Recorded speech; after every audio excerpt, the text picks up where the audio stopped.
জান্নাতের প্রাসাদ কেমন হবে, তার কামরাগুলো কেমন হবে, এ বিষয়ে আল্লাহ পাক কী বলছেন? ইয়াগফির লাকুম যুনুবাকুম ওয়া ইউদখিলুকুম জান্নাতিন তাজরি মিন তাহতিল আনহার খালিদিনা ফিহা আবাদা ওয়া মাসাকিন তাইয়্যিবাতান ফি জান্নাতি আদন যালিকাল ফাওজুল আযীম। সূরা সফ 12 আয়াত। সেখানে আমাদের জন্য গৃহ নির্মাণ করা হবে, মাসাকিন তাইয়্যিবা, পবিত্র গৃহসমূহ জান্নাত আদনের মধ্যে বসবাসের স্থান হিসাবে। জাযাহুম বিমা সাবারু জান্নাতাও ওয়া হারিরা মুত্তাকিইনা ফিহা আলাল আরাইক লা ইয়ারাউনা ফিহা শামসান ওয়ালা জামহারিরা। প্রতি জুমাতে সূরা দাহর আমাদের পড়তে হয়, সেখানে এগুলো আছে। সেখানে আমাদের দুনিয়াতে যে কষ্ট আমরা করি, জাযাহুম বিমা সাবারু, দুনিয়াতে আমরা ধৈর্য ধারণ করি কষ্টে, এর বিনিময় হিসেবে আল্লাহ পাক বলছেন তোমাদের জান্নাত ও হারির, জান্নাত এবং রেশমি পোশাক দিয়ে তোমাদেরকে আপ্যায়ন করা হবে। মুত্তাকিইনা ফিহা আলাল আরাইক, সেখানে তোমরা সুউচ্চ আসনে ঠেস দিয়ে বসবে। লা ইয়ারাউনা ফিহা শামসান ওয়ালা জামহারিরা, সেখানে সবসময় এসি থাকবে, মেলা গরমও থাকবে না, মেলা ঠান্ডাও থাকবে না। এসি না, এটা দুনিয়ার এসির চাইতে আখিরাতের এসি বেশি জরুরি। সেদিন যদি আল্লাহ পাক এমন গরম দিবেন, সূর্য তো মাথার উপরে আসবে, তাই না? ঘিলুর ঠকবকের ফুটবে না? ওই সময় একটু ছায়া পাওয়ার জন্য আমরা পাগল হয়ে যাব। সেখানে মাত্র 7 শ্রেণীর লোক আল্লাহ ছায়ার আশ্রয় পাবেন। সাব্বাতুন ইযিল্লুহুমুল্লাহু ওয়া লা যিল্লা ইল্লা যিল্লুহু, সেদিন আল্লাহ পাক ছায়া দান করবেন 7 শ্রেণীর লোককে, যেদিন কোনো ছায়া থাকবে না। প্রথম হচ্ছে আল ইমামুল আদিল, ন্যায় বিচার নেতা। বোঝা গেল নেতা হওয়া খুব কঠিন জিনিস। দেশের নেতা, সংগঠনের নেতা, পরিবারের নেতা, যারা নিজের অধস্তনদের সঙ্গে ন্যায় বিচার করেন, সুবিচার করেন, তারা সবাই সেদিন আল্লাহর ছায়ার নিচে আশ্রয় পাবেন। আল্লাহ পাক আমাদেরকে কিয়ামতের মাটির কঠিন দিনে তার রহমতের ছায়াতলে আশ্রয় দানের তৌফিক দান করুন।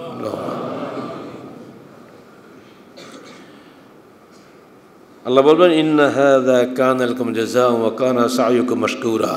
এই যে তোমরা ছায়া পাচ্ছ, এটা শুধুমাত্র দুনিয়া তোমরা যে কাজ করে এসেছিলে তার জাযা, তার উত্তম প্রতিদান। ওয়া কানা সা'য়ুকুম মাশকুরা, তোমরা দুনিয়া যে চেষ্টা করেছিলে তার জন্য শুকরিয়া হিসেবে, কৃতজ্ঞতা হিসেবে তোমাদেরকে দান করা হলো। এগুলো কিন্তু সূরা দাহর পড়ে প্রতি সপ্তাহে স্মরণ করিয়ে দেওয়া হয়। দুর্ভাগ্য বাংলাদেশের মানুষ সূরা দাহরের অর্থই বুঝে না। অনেক ইমাম তো সূরাটাই জানে না। পড়বেন সূরা সেজদা এবং সূরা দাহর, এদের বাড়িতে ভালো করে পড়ে নেবেন।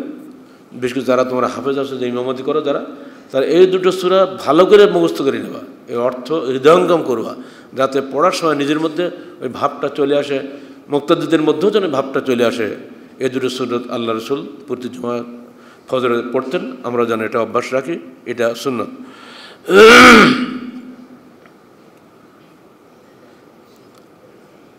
জান্নাত থেকে সরাসরি দুনিয়াতে যে আল্লাহ পাক সালাম পাঠায়,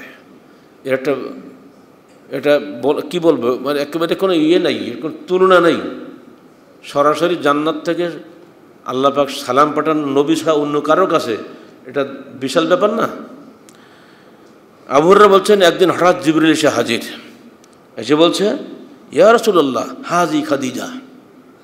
ও যে খাদিজা আসছে, যে আপনার জন্য খানা পিনা নিয়ে প্লেট সাজিয়ে আসতেছে, আপনি তার নিকটে ফাকরা আলাইহিস সালাম মিনাল্লাহি ওয়া মিন্নি, আপনি তাকে আল্লাহর পক্ষ থেকে এবং আমার পক্ষ থেকে সালাম দিন। কি সম্মান পেয়েছেন খাদিজা। ওয়াবাশশিরহা বিবাইতিন ফিল জান্নাহ মিন কুসাইব, তার জন্য জান্নাতে একটা বিশেষ মণিমুক্তা খচিত প্রাসাদের সুসংবাদ দান করুন। ভাগ্য কত! দুনিয়ার শ্রেষ্ঠ মহিলা 4 জন আল্লাহ রসুলের ভাষায়, খাদিজা, ফাতেমা মা এবং মেয়ে, আর আসিয়া বিনতে মুজাহিম, আর মারিয়াম বিনতে ইমরান। এই 4 জন মহিলা শ্রেষ্ঠ মহিলা। তাদের মতো হওয়া তো প্রশ্নই ওঠে না, অন্তত তাদের আদর্শের অনুসারী হওয়ার তো আমরা চেষ্টা করতে পারি। মা বোনদের কাছে অনুরোধ থাকবে, দুনিয়ার কোনো দিকে তাকাবেন না, যে যাই বলে বলুক, এই 4 জন মহিলার দিকে তাকান, তাদের জীবনী পড়ুন, তাদের মতো হওয়ার চেষ্টা করুন। তারা দুনিয়াতে অনেক কষ্ট করেছেন, কিন্তু কখনো আখিরাত বলেন নাই।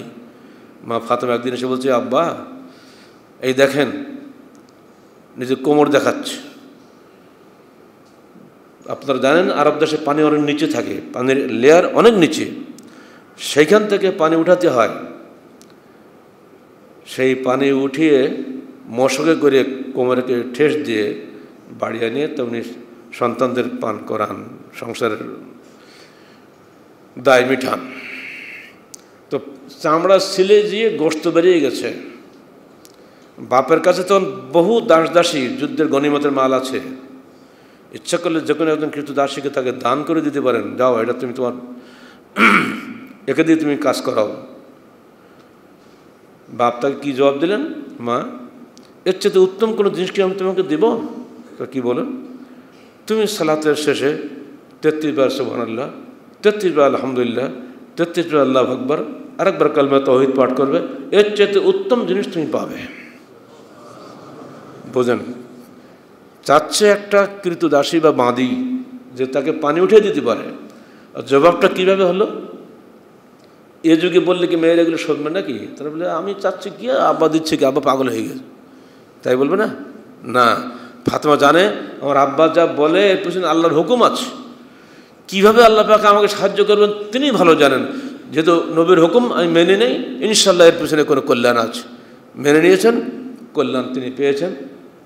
তার জীবনী এখানে বলবো না, খালি এটুকু মনে রাখেন তার কীভাবে আল্লাহ এবং তার রসুলের প্রতি আনুগত্যশীল ছিলেন, তার কথা তারা কীভাবে গ্রহণ করতেন, এটুকুই আমাদের জানা প্রয়োজন।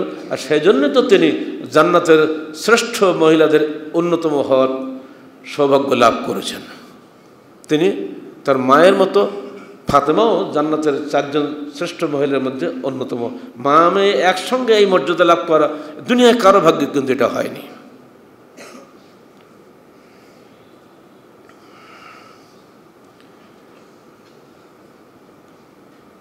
عن أنس قال قال رسول الله صلى الله عليه وسلم أدخلت الجنة فإذا أنا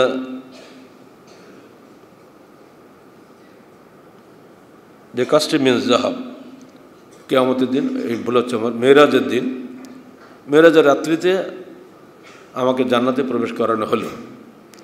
রাসূলুল্লাহ সাল্লাল্লাহু আলাইহি ওয়াসাল্লাম বলছেন, আমি তখন দেখলাম একটা প্রাসাদের মধ্যে মিন যাহাবিন, স্বর্ণ নির্মিত প্রাসাদ। ফাকুলতু লিমান হাযাল কাসর, এই প্রাসাদটা কার? জান্নাতে তো সবই তো উত্তম জিনিস, অথচ এই প্রাসাদটা এত উত্তম যে চোখে লাগার মতো। বলেই ফেলেন এই স্বর্ণ নির্মিত প্রাসাদটা কার? ক্বালু লিশাবাব মিন কুরাইশ, কুরাইশদের একজন যুবকের জন্য নির্মিত হয়েছে। ফাজানানতু আন্নী হুয়া, মনে মনে ভাবলাম আমি বোধহয় সেই যুবক হব, কারণ আমি তো কুরাইশের। ফাকুলতু ওমান হুয়া, কে সেই যুবকটি? ক্বালু লি ওমর ইবনে খাত্তাব, এটা ওমর ইবনে খাত্তাবের জন্য নির্মিত হয়েছে। কি সৌভাগ্যবান!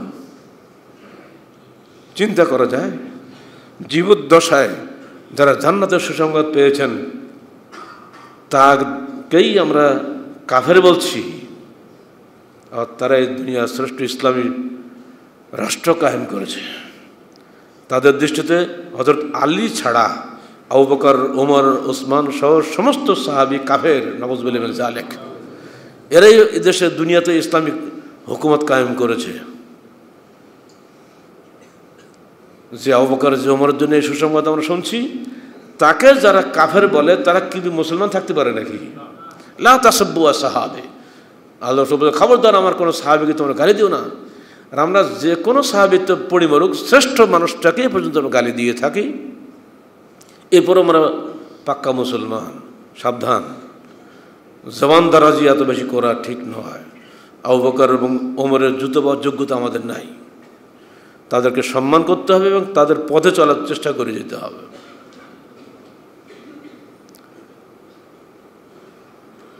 وعن أبي سعيد الخدري رضي الله عنه قال إذا خلص المؤمنون من النار وحبسوا بقنطرة, যখন আমরা পুল সিরাত পার হব জান্নাত তো জাহান্নামের মধ্যবর্তী স্থানে আমাদেরকে আটকে দেওয়া হবে।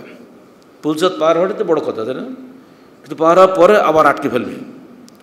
এবার আল্লাহ পাক বিচারে বসবেন, এরা তো পুলসাত পারই আসলো, মানে নিঃসন্দেহে ভালো মানুষ। এবার এদের কাছে কারা কি পাবে সব দেখো, কারা কে দাবি করবে সব দেখো, বিচার শুরু হয়ে যাবে সেখানে। এবার সবার দায় দেনা পরিশোধ করে যখন তারা একেবারে পরিচ্ছন্ন হয়ে যাবে, তখন তাদেরকে বলা হবে যাও জান্নাতে প্রবেশ করো, এর আগে না। তো বোঝা গেল পুলসিরাত পার হওয়ার পরেও কিন্তু আমরা মুক্ত নই, আবার ধরা খাবো। সেখানে যার যার দেনাপানা আছে টুকটাক, কিছু ছাড়া হবে না। লা ইউগাদিরু সাগীরাতান ওয়ালা কাবীরাতান ইল্লা আহসাহা, ছোট বড় কোনো কিছুই আল্লাহর গণনা থেকে সেদিন বাদ যাবে না। এজন্য আল্লাহ রসুল তার স্ত্রী আয়েশাকে বলছেন, ইয়াকা ওয়া মুহাক্কারাতিজ যুনুব, আয়েশা তুমি তুচ্ছ গুনাহকেও থেকেও বেঁচে থাকো, তুচ্ছ গুনাহ থেকেও বেঁচে থাকো, কারণ ছোট্ট ছোট্ট বাল্যগুনাহ দিয়ে মরুভূমি তৈরি হয়, তাই না? অতএব সাবধান। যারা সত্যিকার অর্থে মুকাররাব বান্দা হবে তারা তুচ্ছ গুনাহ থেকে বেঁচে থাকার চেষ্টা করবে। এটাই বলার জন্যই কিন্তু এই হাদিসটা এখানে এসেছে। কবিরা গুনাহ থেকে মুক্ত ছিল বলেই তো তার পুলসাত পার হতে পেরেছে। এবার কিন্তু বিষয়টা অন্যরকম দাঁড়াচ্ছে, তার কাছে কে কী পাবে। আমরা হয়তো ভালো মানুষ, কিন্তু আমার কাছে অনেকে পাওনাদার আছে, তাদের পাওনার দুনিয়া মিটাই নেই, প্রভাবের কারণে, শক্তির কারণে, অন্য কারণে মিটাই নেই। কেউ ও তো চায় না, দেবে কী জন্য। এসে অনেকে আমরা বলি না, অজুহাত দেয়, বোনের সম্পত্তি ফাঁকি দিয়ে ভাই খাচ্ছে, বোনের সঙ্গে সব ভাইয়ের সঙ্গে সম্পর্ক ভালো, বোনও লজ্জায় কিছু বলে না, আর ভাইও তো তাকে দেয় না, চলে গেল ভাই দুনিয়া থেকে বিদায় হয়ে। ভাই মনে করলো, ভাতিজা মনে করলো যা করে গেছে আব্বা ওটি আমার, ফুপুদের কিছু নাই। ফুপুরাও দেখছো তাই তো, ভাইটা চলে গেলে ভাতিজাগুলো আছে, ওদের কাছে কী আর সম্পত্তি চাইবো, দিয়ে দিই ওদেরকে। না, আল্লাহ কিন্তু এরকম করবে না। আমি দিনদার মানুষ, আমি হয়তো পাশ করে গেছি পুলসিরাত, এবারে ওখানে গিয়ে বলে এই দেখো আরও কার কিছু বাকি সাকি আছে দেখো সব, ফায়জা হুজ্জিবু, পরিচ্ছন্ন হওয়ার পরে এবারে উদখুলুল জান্নাহ, এবার তুমি জান্নাতে প্রবেশ করো, তার আগে নয়। অতএব ভাইরা সাবধান।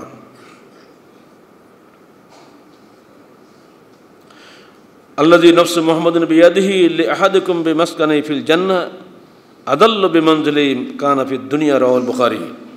যার হাতে মুহাম্মদের জীবন, তার কসম করে বলছি, হে মানুষ, দুনিয়াতে তোমাদের সবচেয়ে সুন্দর প্রাসাদের চাইতে জান্নাতে তোমার সাধারণ প্রাসাদ অনেক অনেক গুণ উত্তম হবে। সেই জান্নাতে, সেই গৃহে